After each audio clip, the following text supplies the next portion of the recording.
luscious mountain ranges, tentative wild foxes prowling among the grasses, clear waters gushing into large gurgling rivers of life. These are the scenes I watched through the small eyepiece of my Nikon D3400 as I sat alone on my bed. The slow, constant dripping streams in these photos began to pull in my eyes. But these pictures were not mine. They were at the highlight of my brother Traven's life, an adventurous one that he lived true to his philosophy of living in the moment.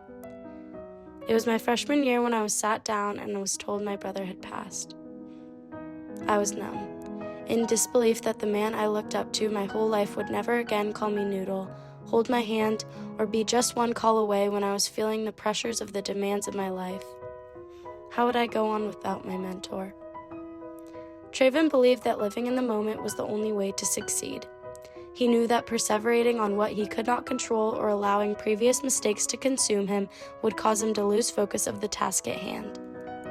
Staying focused through my grief while managing my demanding schedule was no easy task, but the only option I had was to work harder. The very day after he passed, I stepped onto the field, up to the plate, and drew a big T in the dirt, a ritual that would remain for the rest of my softball career.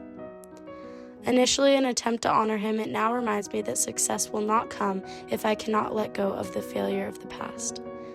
This T, which certainly stands for Traven, is also a reminder of his motto, trust the process. Using softball as a way to compartmentalize, I learned to focus on the task in front of me. His philosophy was now becoming mine, helping me cope with his loss. When my love for film began to grow, my parents gifted me my brother's camera. When I found the SD card inside, I got the opportunity to follow along on the journey of his life. I now share his passion, catching the moment the bat makes contact with the ball or the water just as it crashes into the rocks, and it's a craft. What happens right before or right after the camera snaps does not matter, only the still image of the subject at that particular time. This is how I try and live my life.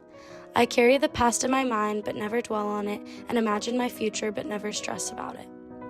What I can control is being present in the moment, for there is nothing more powerful than the power of now. Looking back through the lens of Traven's life has allowed me to put the rest of my life in focus, using my newfound philosophy to tackle my sometimes overwhelming but exciting life ahead. His philosophical approach taught me to capture the beauty of the now, both in my photography and in my athletic endeavors, but most importantly in my rapidly changing life. Traven's philosophy would now ensure my brother's death would never dim his legacy, but strengthen and guide his little sister, Noodle.